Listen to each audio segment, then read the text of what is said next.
Live from the Buffalo Wild Wings studios, it's time to get locked into the best Sooner recruiting and football news with Parker Thune and Grayson Singleton. You better lock it up. No, you lock it up. You lock it up. Lock it up.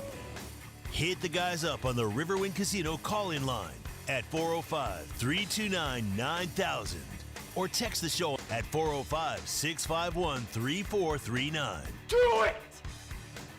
Just do it! Now, with Locked In, here's Parker Thune and Grayson Singleton. Let's get it rolling, folks. Brand new week here on Locked In. Shout out to Dorsey Jones GMC for their partnership.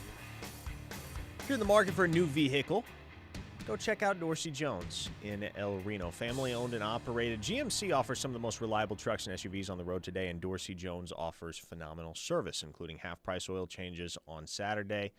Make the short trek out to El Reno. Check out Dorsey Jones. Our top of the hour legal ID brought to you by Aldridge Teasdale. If you or your loved one has been injured as the result of somebody else, call Aldridge Teasdale today. They'll fight for you and get you the money they deserve. 405-447-HURT. Oh, no. Did Steely leave somebody out? He did. It happens sometimes. It does. He's got a lot of ad reads to do, so I'm covering it up for him here. But here we go. There you go. Now we can get to our all of our fine subject matter as we unwind today here on Locked In. 405-651-3439 is the Knippelmeyer Chevrolet text line. An hour of OU football and recruiting talk ahead. And first and foremost, this news probably didn't come as a huge shock last night if you're an Oklahoma football fan, an Oklahoma recruiting fanatic, and someone that listens to this show religiously. Four-star linebacker Taven Epps out of Tustin, California, decommitted from Texas last night. Grayson, it comes just 2 weeks after he was in Norman, Oklahoma for an unofficial visit. And make no mistake, Oklahoma is the program to watch here moving forward. As it should be, and he's a hell of a player, as we've talked about. Can play inside linebacker. You can shift him around to maybe rush the passer a little bit more too. One of those guys that just has a lot of positional versatility. We'll talk about another dude that fits along those same lines in my estimation as well as we go on in the show. But keep an eye on this one because this is going to be fun. And, you know, we link Stacey Ford's addition to the front office to the fact that Oklahoma is making headway on the West Coast. So there's a lot of developing things here right now with this decommitment from Taven Epps if he does end up at the University of Oklahoma in their class of 27. You brought up Stacey Ford, and this is a point that we ought to flesh out a little further. This is already looking like one of the most impactful hires of the Brent Venables era, Grayson, because the work that Stacey Ford has put in on the recruiting trail for the Sooners is remarkable. Oklahoma had not heavily recruited the West Coast in years past. Yes, there have been Cali Sooners, West Coast Sooners. They haven't been shut out of the region by any means. They got Jake Taylor out of Bishop Gorman a few years back in the Las Vegas area. Javante Barnes was a Desert Pines kid. You think back to some very prominent Cali Sooners of years past, Kenny Stills, Joe Mixon, etc. But it had been a while, Tony Jefferson as well, right around that same area. It had been a while since Oklahoma was consistently in on the West Coast and out in the Mountain and Pacific time zones. And Grayson, as this 2027 class begins to take shape for Oklahoma, what's becoming clear is that they are a serious factor out west, and that is in no small part due to the influence of Stacey Ford, who was hired in May after nearly a decade working out west at places like UCLA and Washington State. And that's why you bring him in. I mean, this is a situation of we're getting what we're paying for right now, right? Like, you got all the connections out there. Go make it happen. There's a hell of a lot of football players that come out of the state of Oklahoma. I mean, California, pardon me, on the West Coast. California, Nevada. We're going to talk about some kids out in Arizona today, too. So he's doing what you brought him in to do. And when you can marry the influence that you have nationally, you have some influence in the Southeast, and now you bring in a dude that's got some influence from the West Coast, all of a sudden, this is what starts to happen is when you can cast a broader net, you can get an even bigger return. Stacey Ford's salary is public information because it has to be approved by the Board of Regents. And if I recall correctly, when the Board of Regents meeting agenda dropped in the early summer, at which they were going to formally approve Stacey Ford's contract, I'm pretty sure his salary was $195,000. Which, if that's the case, it feels like you've already gotten your money's worth from that dude. I was about to say, $195 kind of feels like a steal right now. Holy smokes, man. The amount of work that he has put in. And he's out on the road, too. He's recruiting on the road for Oklahoma. He was out in Utah this past weekend checking in with 4-star safety target Bodie Sparrow and 4-star edge target Crew Jones. So he's not just sitting in the office making phone calls, although he's proven he can be quite effective doing that. But he's also out there on the road midweek throughout the football season, seeing these guys in person and continuing to build that bond and that confidence, that comfort with everything that Oklahoma has to offer. Wes H. on the text line says, Buki was a Cali kid. Don't forget him. Well, there you go. There's your cursory Buki reference for the week. Caleb and Kelly was a Cali. Yes, indeed. A great Cali Sooner, a former 5-star. So, again, Oklahoma's gotten Cali kids here and there at times. They've gotten Arizona kids here and there. Jeremiah Newcomb is an Arizona kid. The Jandro twins in the 2026 class come from the state of Arizona. So, Oklahoma hasn't been shut out west, but in the 27 class, from what you're seeing already on the board for Oklahoma with the commitments of Damari DeJean and Jackson Stokes, as well as the way things are trending with guys like Taven Epps, I mentioned a couple weeks back it wouldn't shock me if 4 or 5 signees in Oklahoma's 27 class came from the state of California. That might actually have been on the conservative side. You already got 2. You already got 2, trending nicely for a 3rd in Taven Epps. From there, with as many options as are actively on the table for Oklahoma, 4 or 5 might actually be a conservative estimate. Yeah, and if you get more than that, because in the 2027 class, let's just say they take 22, 23 kids.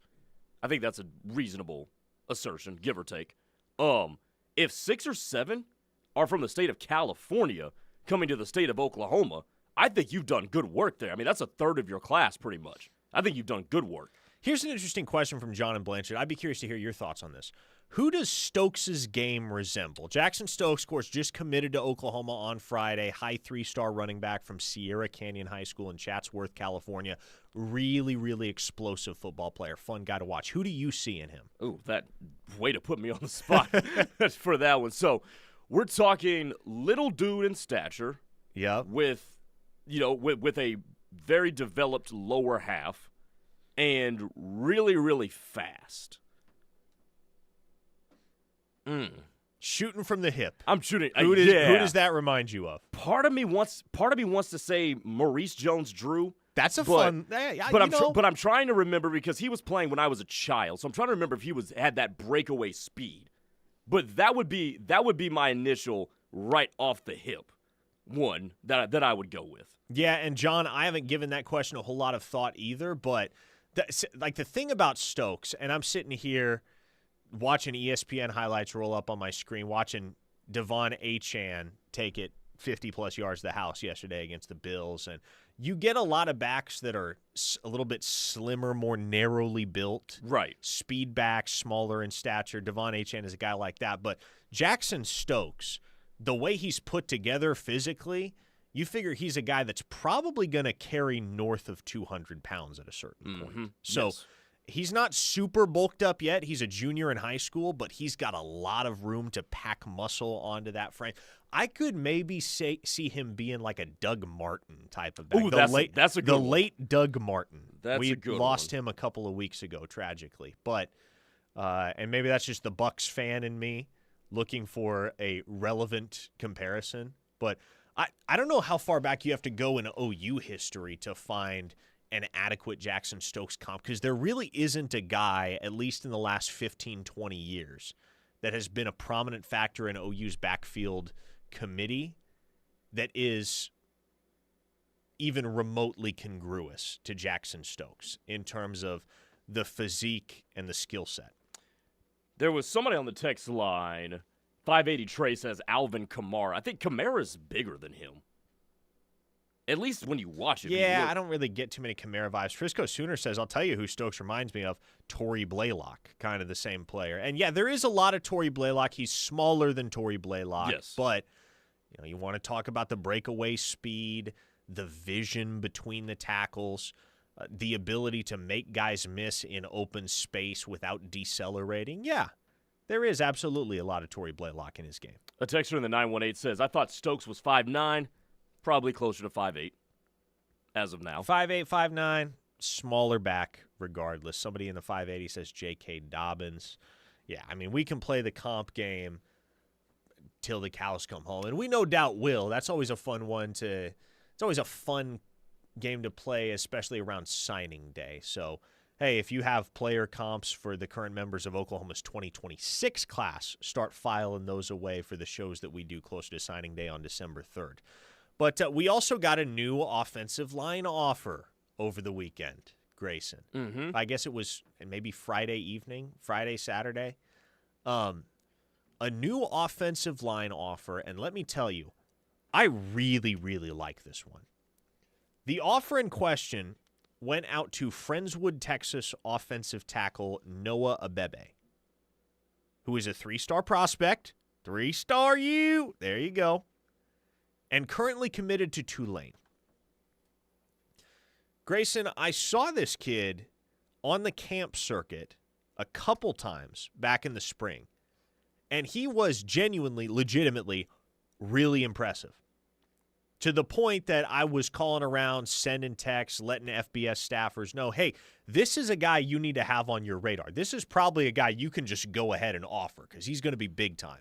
At the time, he just had a New Mexico offer.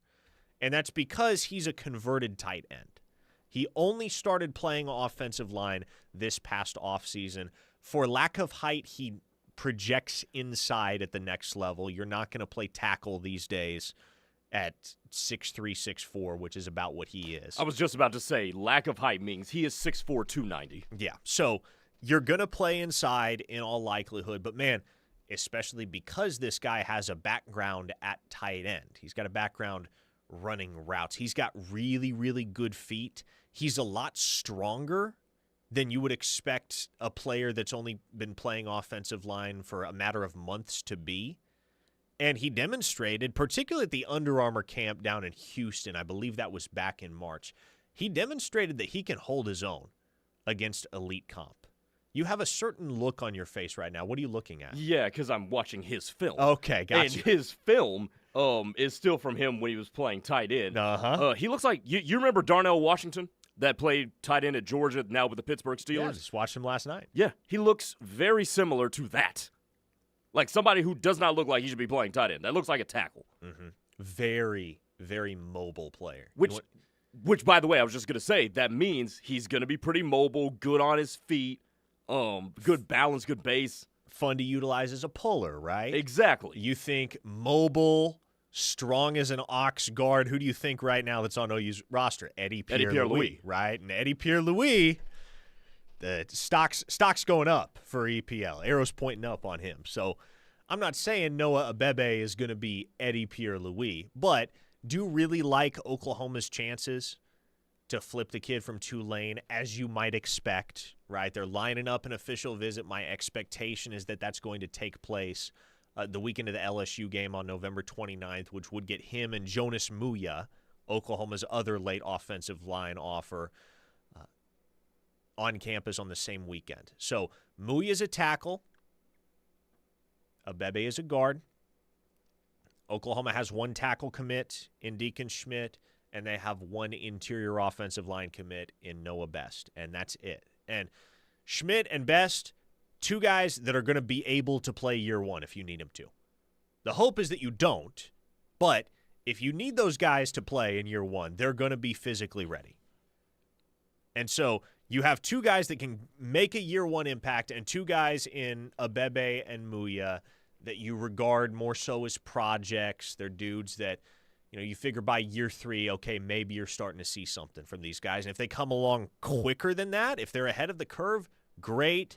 But realistic expectations for those two will be that they redshirt in year 1, probably ride the pine in year 2. Year 3 is where they're seriously contending for a starting job. And look, if Deacon Schmidt and Noah Best have to be thrust into action early next year due to injury, I mean, recent events would tell you that it might end up okay with what's gone on in 2025.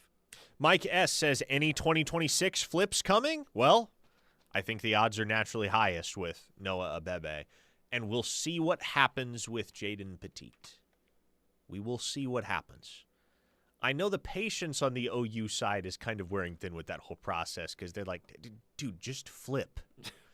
Do you really want to go to Wisconsin right now? I still don't get how you convinced a kid from Florida to willingly go to Wisconsin. Guess he's just a different breed of cat. Sure. So, like, look, Oklahoma, they're not letting that ship sail by any means. It's not like they're moving on from Jaden Petit, but I do know that from the OU side that the patience is starting to wear thin. Is it really? They're like, look, man, 3.5 weeks until signing day. Like, we're ready for you. We've been ready for you. Come on. Wisconsin's a sinking ship. Yeah, they went and beat Washington this past weekend. They're still 3-6, probably not getting bowl eligible, going into next year with a lame duck coach. You really want to be a part of that? Oh, here goes this tone of text. Recruiting Broomer says, flipping kids from the group of 5 schools. Awesome. Listen, Recruiting Boomer. I'm very honest. I'm very transparent. I do my best to be, at least. If I felt like Noah Abebe was just a guy, if I genuinely felt like that's somebody that Oklahoma was taking just to fill a spot and then process in a year, I would have no issue acknowledging. You remember the Will Huggins conversation back in January? Where yes, I do. On this show, I was very openly saying, I don't really know why they offered this kid. I don't know why they're taking this kid. You did say that. I don't know why they feel like this kid is going to give them something in 2025. Like, if I feel that way, I'll be forthcoming about it, Recruiting Boomer. But I'm just telling you, I've seen Noah Abebe with my own two eyes, and I see a guy that 2 or 3 years down the road could be a valuable piece for Oklahoma, and a guy that is starting and playing high-level football in the SEC. On that note, let's pivot to a break. 5-star shark, good text. Tate Sandell was a horrible group of 5 flip. Well, technically a portal ad, but yes, you get the gist. Let's hear from our sponsors on the other side. It is time for 0 days since our last nonsense, our favorite Monday feature, and much more of your texts, comments, opinions, and more on the Knippelmeyer Chevrolet text line. Keep it here on the Ref, the home of Sooner fans. This is Sooner linebacker Kobe McKenzie, and you're listening to the Ref, home of the Sooner fans.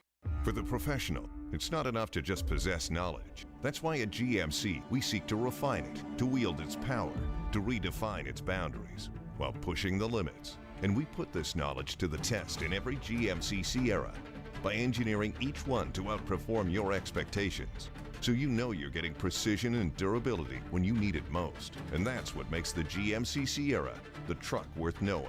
We are professional grade. See your Oklahoma GMC dealers.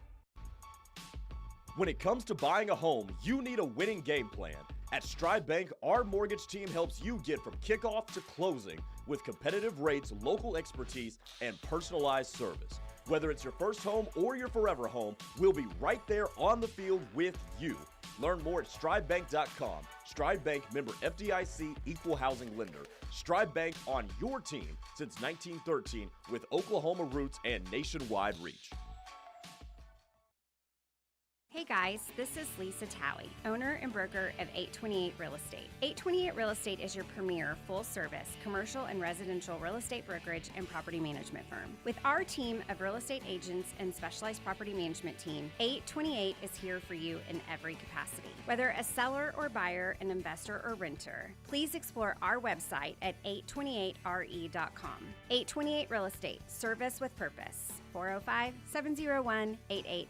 Call us today. Hey sports fans, you cheer on your kids on the field, now give them a chance to shine on stage. At the studio of the Sooner Theater, our school year performing art classes are open for ages 3 to adult. From musical theater to acting, jazz, tap, ballet, and hip hop, and full-scale productions where your star can perform in the spotlight. Don't sit on the sidelines. Enroll now. Visit SoonerTheater.org or call 405-321-9600. The Sooner Theater, where every season is game day for the arts. Hi Norman, it's DJ Newsom with Alliance Bank, your community-driven, friendly neighborhood bank. Whether you're a budding entrepreneur, lead a nonprofit organization, or just someone seeking a better banking experience, we've got you covered. From business to personal banking, we tailor our services to suit everyone's needs. We believe in making banking easy and enjoyable. Visit our Norman location or call us today at 405-286-5750. Alliance Bank, banking tailored to your needs. Member FDIC.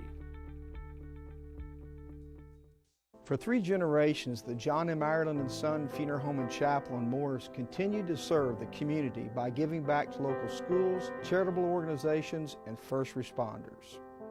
We provide pre-planning for funerals and cremation services at the most reasonable prices. We are proud to be a family-owned and operated funeral home. Award-winning funeral home year after year, our family believes in serving the people of our community. I'm John Ireland. And I'm Solon Daniels. You've got our word on it. Racing season is here at Remington Park. Giddy up and let's go racing. Thursday through Saturday with first post time at 6 p.m. Come feel the fastest fun around. Remington Park has the winning experience for everyone. Their casino is open 24 hours a day, and new members earn up to $50 of free play. Explore the excitement of the Oklahoma City casino scene with top games, dining, and entertainment options available. Remington Park Racing and Casino. Call 405-424-1000 or visit remingtonpark.com. This is Mark Van Hoos, owner of Van Hoos Fence. Van Hoos Fence has years of experience and proven superior performance, kind of like a certain head ball coach. We know Van Hoos Fence offers the best value and service for your residential, commercial, or sports fencing needs. Whether it's a new install or repair work, let Mark and his team at Van Hoos Fence be your trusted resource. Call us today at 405-735-1167. Save yourself from Googling it up. Go to vhfence.com. They will work with you in a great way.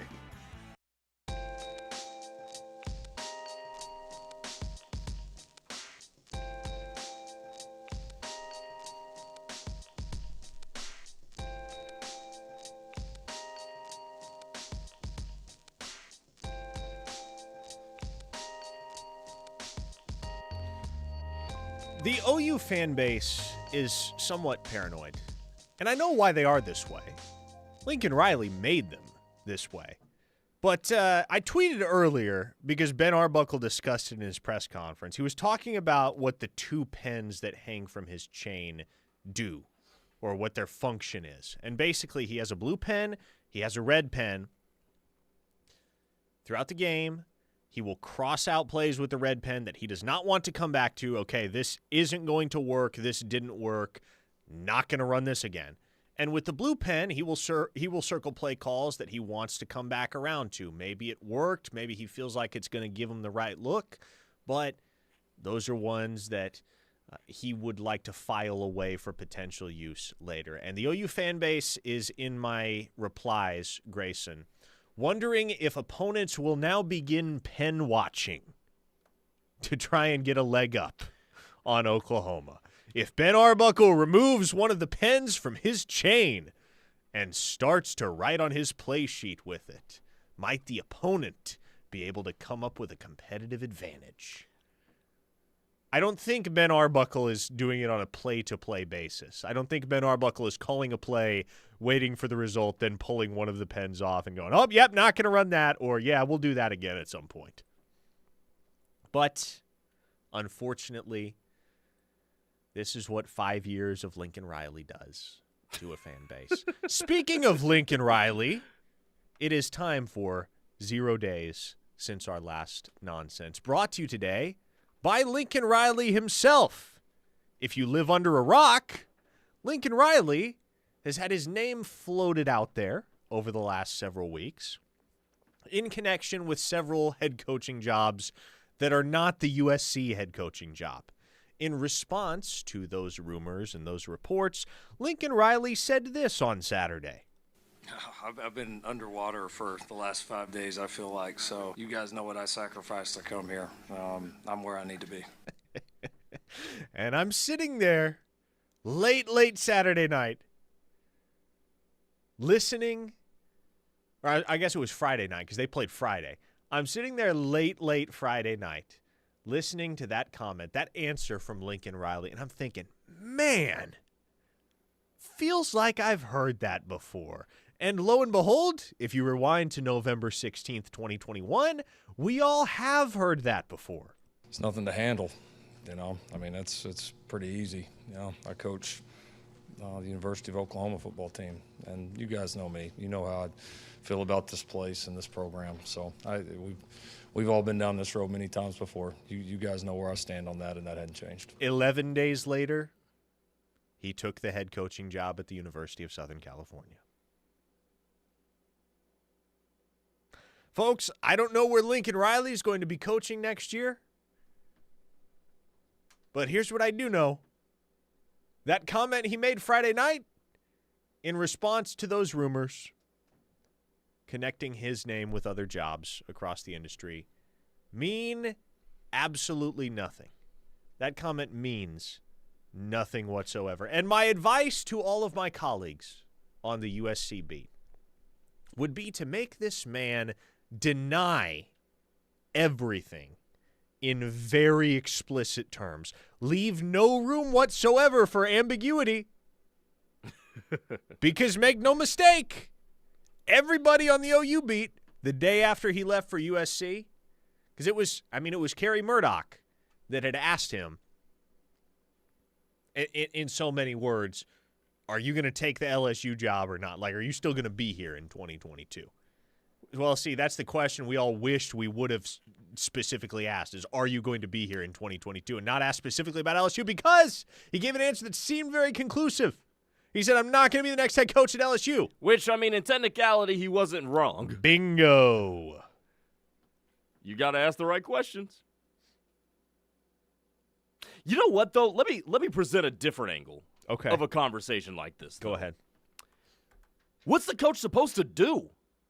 Like, what do you want him to do necessarily? Like, do you want him to say, yeah, me and my representation, we have been talking to the other team. As of right now, I'm the coach, but there's a good chance that I'm up out of here at the end of the year. Like, do you want him to say that? It depends on your intentions, right? Like, if your intention is to leave the institution, if your intention is to take a different job, well, then you give some sort of politically correct answer that hopefully, I mean, you're not going to satisfy everyone with the answer, but at least it's not an answer that people are going to circle back around to and say, okay, you were lying through your teeth. Now, Dan Lanning has kind of written the book on how to handle rumors of your candidacy for other jobs if you have every intention of staying with your current institution. Because Dan Lanning, every single time he gets asked about a job that is not the University of Oregon, he says in the strongest and most explicit terms, I am not leaving the University of Oregon. Okay, but Dan Lanning's in a different situation, though. How so? Well, keep this in mind. A, that's one of the differences is that he has no intention of leaving.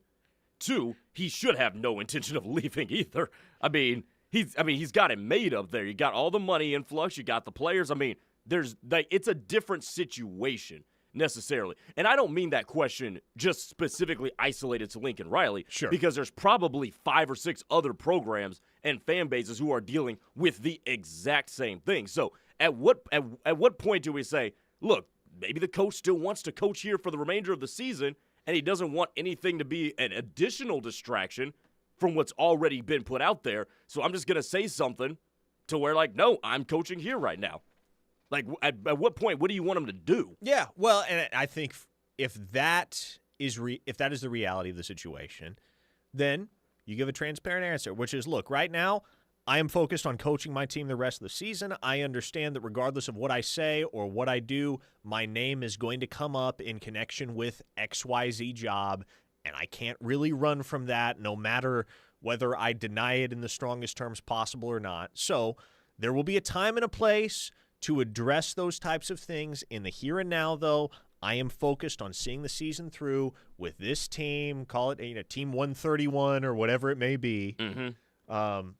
But I'm focused on this team in the here and now and accomplishing our goals the rest of the way, and I'll be happy to address any remaining questions about that situation at the appropriate time. And sure. That was a very eloquent answer. Recruiting Boomer says, oh, here comes Grayson with that poke crap. Never minimize Tebow's cowardice. 580 Mike Honcho. Okay, fair. 580 Mike Honcho said, this is where the lady says, if he cheated with you, he's going to cheat on you, baby girl. Oh, yeah.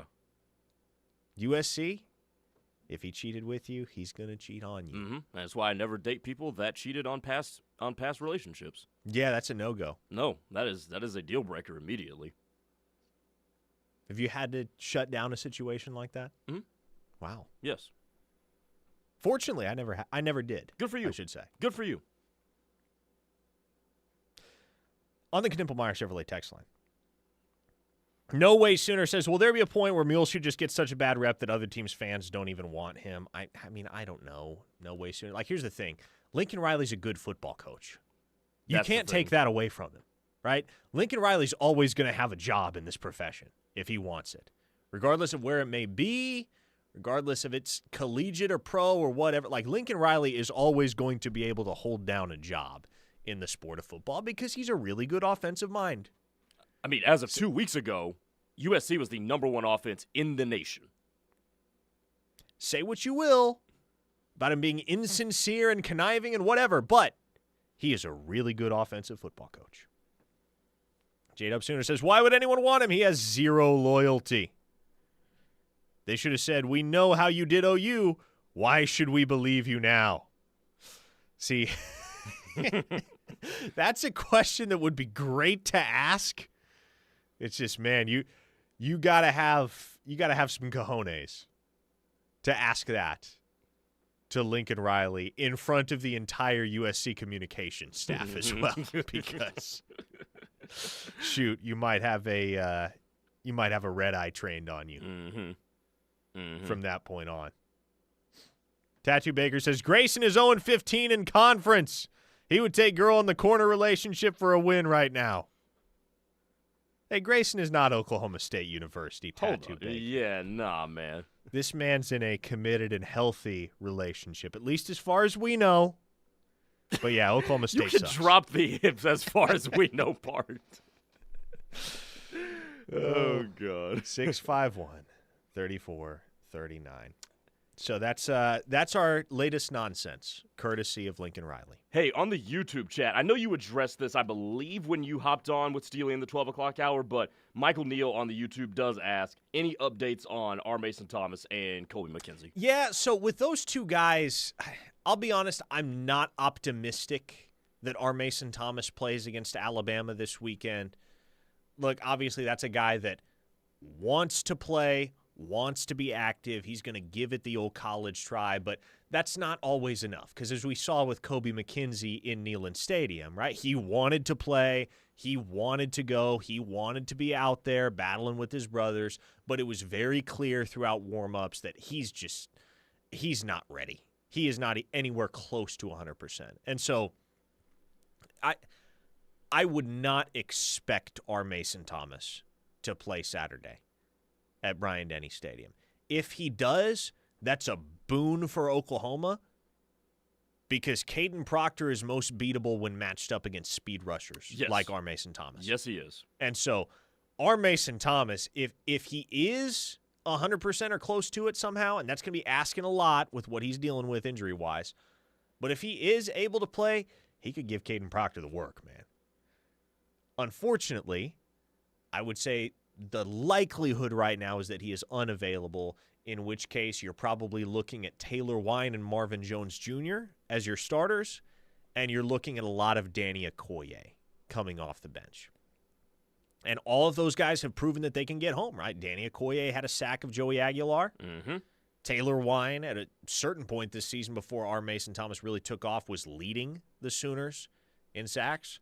And Marvin Jones is Marvin Jones, former 5-star recruit who's just a really well-rounded defensive end. Not as great of a pass rusher as R. Mason Thomas is, not as great of a run defender as Taylor Wine is, but a guy that can good player contribute in every way at a reasonably high level. Good player. Poppy Chulo says, Grayson forgot to mention that his tattoo says playa. I do not have a tattoo that says that. And will you have a tattoo that says that? It will not be part of the tattoo that I'm getting tomorrow. No. Okay. Yes, that means you must not be a player. At this particular moment in time, that is not what's going on right now. Oh, Jim in Arlington says, Parker, did you see on social media where UCLA is interested in moving from the Rose Bowl in Pasadena to the new SoFi Stadium in L.A.? I mean, I've never been to UCLA's campus, so I can't speak to what type of space and or resources they have to commit to a stadium of their own on or near campus, but Pasadena is forever away from UCLA's campus, so everybody's making a fuss about the move to SoFi. I feel like if you're in UCLA's position, you just feel like it makes financial sense. Go for it, because you don't have an on-campus stadium. You probably never will, at least not in the foreseeable future. So if you've got to play that far away from your campus, why not play at the brand spanking new place? My question then becomes, though, what happens to the Rose Bowl? Because it's not going to have a primary tenant.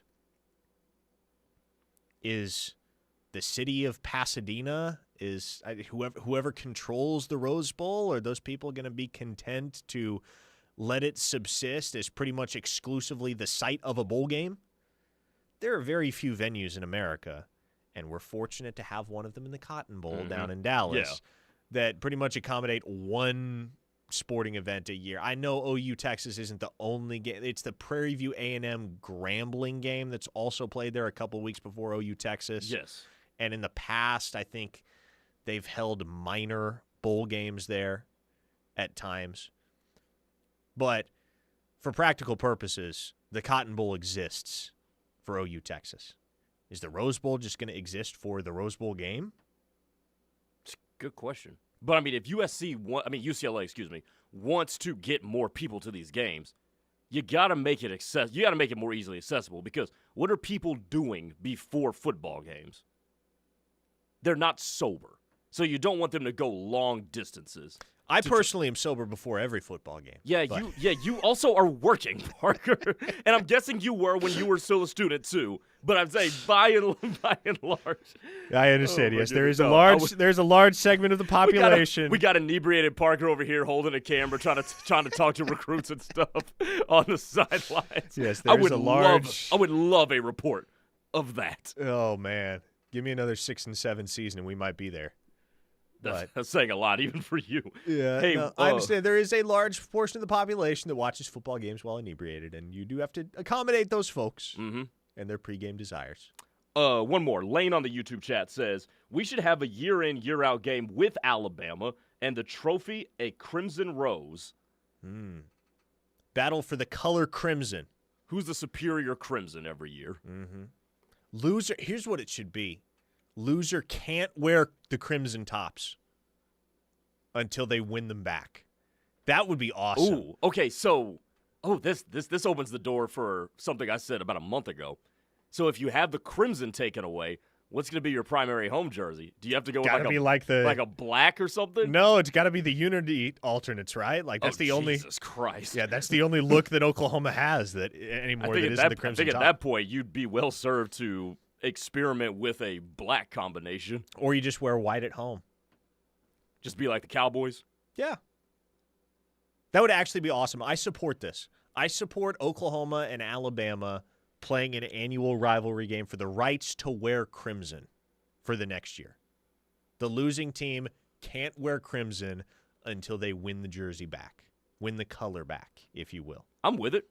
Do you have some colleagues that you can hit up on the Alabama beat that you could ask about that? Well, to be clear, this will never happen. But it would be awesome if it did. 405-651-3439. One final segment of Locked In coming up on the other side. Keep it here on The Ref, the home of Sooner fans. This is The Ref Sports Radio Network. Do you like to stand out in a crowd while wearing the best in OU apparel? The Jimmy Austin Pro Shop carries the best brands you can wear to work or even dress up events. Lines such as Lululemon, Travis Mathew, FootJoy, Greg Norman, Grayson, or Turtleson with the OU and Jimmy Austin logo are sure to catch everyone's eye. You don't have to be a golfer to shop at Jimmy Austin. They also do corporate special orders for you and your company. Call them today, 405-325-6716, or visit theougolfclub.com for more information. Looking for a great place to stay this football season? Courtyard Marriott Norman offers affordable and stylish accommodations featuring an on-site bar and bistro and classic Southern hospitality. They're conveniently located off of I-35 and West Robinson Street, close to shopping and dining options, and provide easy access to local attractions such as Gaylord Family Oklahoma Memorial Stadium. Courtyard Norman. Call today, 405-701-8900.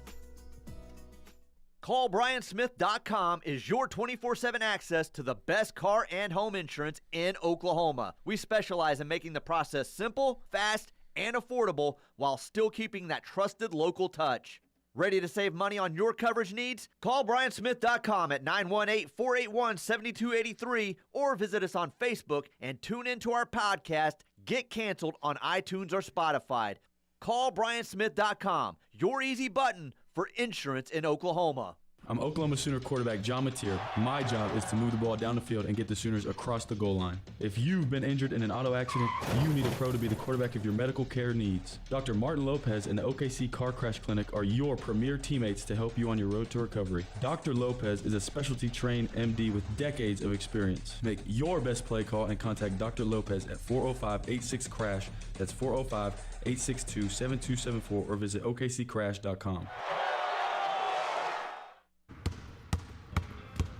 This winter, hit the court and join the action. The Youth Winter Basketball League is here, open to athletes of all skill levels. Build your game, make new friends, and compete in a fun, supportive environment. With flexible registration options and volunteer coaches focused on teamwork, there's a spot for everyone, whether you're playing for fun or aiming to compete. Don't miss out on early bird pricing. Scholarships are available for Norman residents based on need. Sign up today and make this season unforgettable. Visit YFACsport.com. Looking for a sweet holiday tradition? Join the Norman Public School Foundation for Gingerbread Jingle on Saturday, December 13th from 10 a.m. to noon. Create treasured memories while decorating pre-assembled gingerbread houses with gourmet candy, take photos with Santa, write letters to the North Pole, enjoy sweet treats, and more. This festive event supports the Norman Public School Foundation, enhancing educational experiences for more than 16,000 students. Don't miss the holiday magic that makes a difference. Learn more at npsfok.org. Game-winning deals at Eskridge Honda. Like right now, you can drive home a 2025 Honda Accord SE. It's loaded with a moonroof, heated seats, and more for just $28,888. That's right, only $28,888. Limited availability on these beautiful used courtesy program Accords. So hurry in today. New location at 89th and I-35 or online at eskridgehonda.com. Stock number 3079. See dealer for details.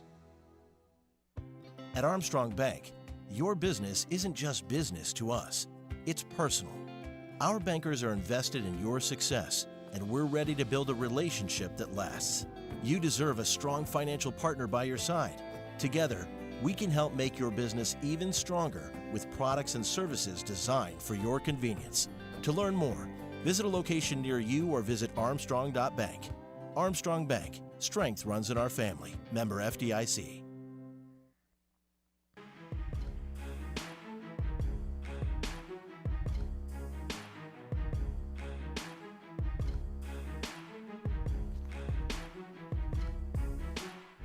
Grayson, I don't know if you got a chance to watch that Indiana-Penn State game on Saturday. I saw the end of it. Fernando Mendoza's a dog, man. And I know he didn't have the greatest game from a statistical standpoint, but the throws he made on that final drive, the way that he commanded the offense on the final drive, that screamed not only Heisman Trophy contender, which he absolutely is at this point, that also screamed first-round NFL draft pick, which, again, he likely is at this point. Everything that I thought about Fernando Mendoza was validated watching the conclusion of that Indiana-Penn State game on Saturday. And I bring up Fernando Mendoza because it's just been such a weird year for quarterbacks across the sport. On the same weekend, literally within hours of Fernando Mendoza helping to keep Indiana's perfect season alive, with that comeback victory over the Nittany Lions at Beaver Stadium, DJ Lagway and Garrett Nussmeier were benched. Mm-hmm. 2 of the 3 quarterbacks, Grayson, and I don't remember exactly what the actual all-SEC selections were, but I remember who my 3 selections were on the all-SEC ballot preseason, and it was not a hot take at the time. I had Garrett Nussmeier, Lenoris Sellers, DJ Lagway. Those were my 3. Oops. 2 of them have been benched. One of them, I mean, the futility of South Carolina's offense seems more on Mike Shula's shoulders than it does on Lenoris Sellers' shoulders, but he has not had a good season either. No. And so many quarterbacks across the country that were expected to be in that upper echelon this season have not been anywhere close. Arch Manning, right? Preseason favorite for the Heisman Trophy. You could throw John Mateer in that conversation. Even though he hasn't been bad, he certainly hasn't been spectacular on the whole. He was before the thumb surgery, but ever since, it's been a much different version of John Mateer. The fact that right now, the quarterbacks that we are talking about at the forefront of the Heisman conversation, being Julian Sayin, Ty Simpson, and Fernando Mendoza, who saw that coming 3 months ago? Nope. Not me. Hey, man. Leadership and who is coordinating matters. And, I mean, you look at LSU, look at LSU's season, fired a coach. You look at Florida's season, fired a coach. But who's succeeding? Fernando Mendoza, Kurt Cinetti, vote of confidence, we're going to extend you. That'll likely be your last job. Julian Sayin, defending national championship head coach, who had been knocking on the door for a couple of years before then. You know, Ty Simpson, Kalen DeBoer, coach who had coached in a national championship, gets his offensive coordinator that he had worked with back from the NFL. Quarterback is more suited to run his offense. Those are the guys that are succeeding. So there's not a bad leadership at Texas. There's not a bad leadership at Oklahoma. Those dudes just haven't played good, quite frankly. But Arch Manning's getting better. John Mateer, with the emergence of the running game, could play better football down the stretch. But a lot of these situations with quarterback comes down to how much do you have to overcome to be successful. And the less you have to overcome to be successful, the better suited you are to be successful. A general rule of thumb in college football, and this is not the case in the NFL, but a general rule of thumb in college football is that you got to have a guy at quarterback to win a national championship. NFL, think about how many quarterbacks over the years have won won Super Bowls, I should say. They were far from elite. Brad Johnson won a Super Bowl. Trent Dilfer won a Super Bowl. Jeff Hostetler won a Super Bowl. Rex Grossman played in one. Yeah, Joe Flacco won a Super Bowl. I mean, none of them were at any point considered elite NFL signal callers, but in the NFL, you have a strong defense, you have a strong run game, etc., that can offset milquetoast, mediocre play at the quarterback position.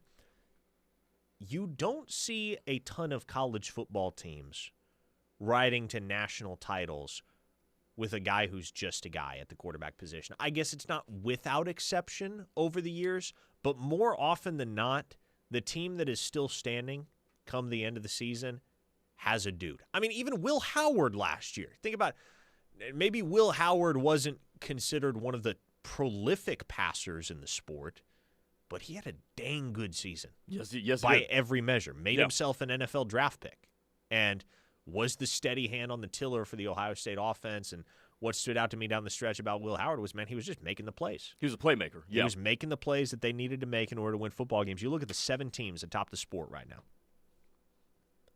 The common denominator, the very obvious common denominator, is that they have a really, really good quarterback. Ohio State has Julian Sayin. Indiana has Mendoza. A&M has Marcel Reed, who's been great. Alabama has Ty Simpson. Georgia has Gunnar Stockton.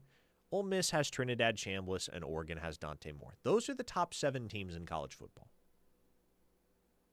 Who's the worst out of that group? Gunnar Stockton?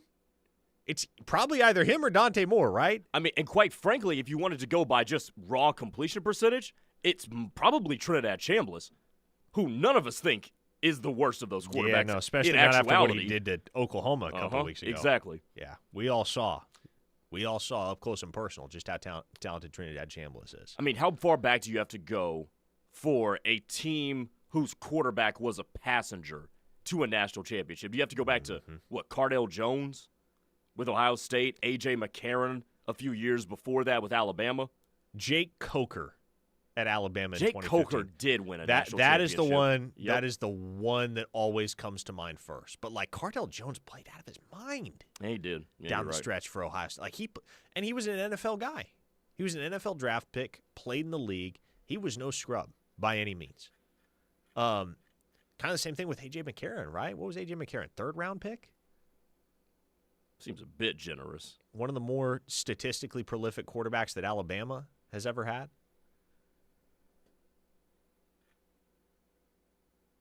I need to do some research on the A.J. McCarron backstory. I can't recall how high he was selected, but that was another guy. It was like a 5th round, I believe. He had a decade-long career in the league, primarily as a backup. But yeah, you don't see teams with scrubs at QB taking home the hardware in January. One more thing before we wrap up on today's show. Obviously, there's a lot of confidence, and there should be, that Oklahoma is going to get Jonas Muya and Noah Abebe in their recruiting class by signing day on December 3rd. The expectation is, at least for now, the Sooners are going to be able to land both of those guys. Muya still uncommitted, Abebe committed to Tulane, but you're Oklahoma, right? Let me ask you this. If I told you Oklahoma gets Muya, they get Abebe, and they flip one other guy before signing day on December 3rd, you can take your pick between Messiah Mickens, Jaden Petit, and Jacob Eberhardt. Who are you taking? Jaden Petit. I'm taking Jaden Petit because I think Oklahoma needs a game changer at wide receiver. And I think that dude is it. I mean, you look at a lot of the teams at the top of college football, and you're going to face one of them this weekend. They have game changers at wide receivers, 1 or 2 of them. Alabama's got 2 of them with Jeremy Bernard and Ryan Williams. I think Oklahoma needs to get back to the days where they've got a game-changing, truly dominant, top-of-the-line wide receiver. So I'm going Jaden Petit in that scenario. See, I was on the Jaden Petit train for a long, long time as well, and obviously still, for Oklahoma's sake, would like to see the Sooners flip him because he's an awesome prospect that I think would have a year 1 impact for the Sooners. But if I'm choosing between those 3, give me Jacob Eberhardt, man. Okay. And that's kind of been a slow burn process over the last few months because many will recall back in July, Jacob Eberhardt was fully expected to commit to Oklahoma. He, at the 11th hour, had a change of heart, chose to commit to Illinois and honor his late father, who was a defensive lineman for Illinois in the late 1990s. And he left Oklahoma at the altar.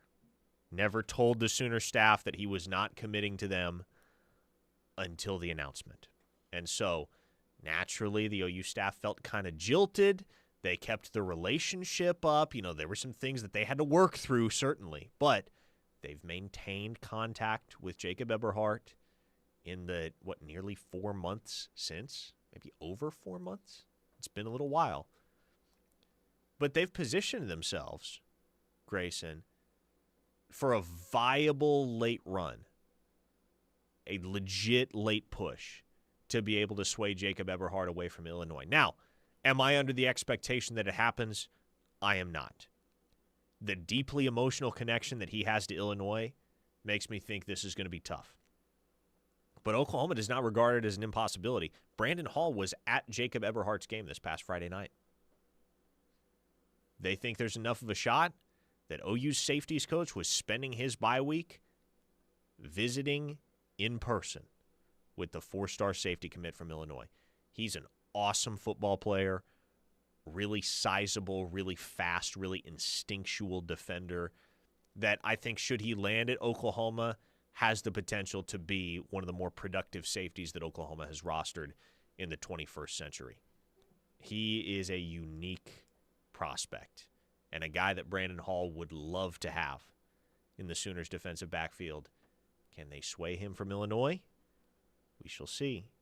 But if you're giving me my choice between him, Petit, and Messiah Mickens, I think I'm partial to Jacob Everhart. Okay, then. Okay, folks. With that, we're going to call it a day here on Locked In. Turn things over to Tyler and Ted. Tyler's on vacation. Oh, that's right. He is on vacation. It's you and Ted, isn't it? Yeah, it is. Grayson Singleton, folks, is going to be co-hosting The Rush today. You want to hear his voice for 3 more hours? Don't go anywhere. This is The Ref, the home of Sooner fans. We'll talk to you tomorrow.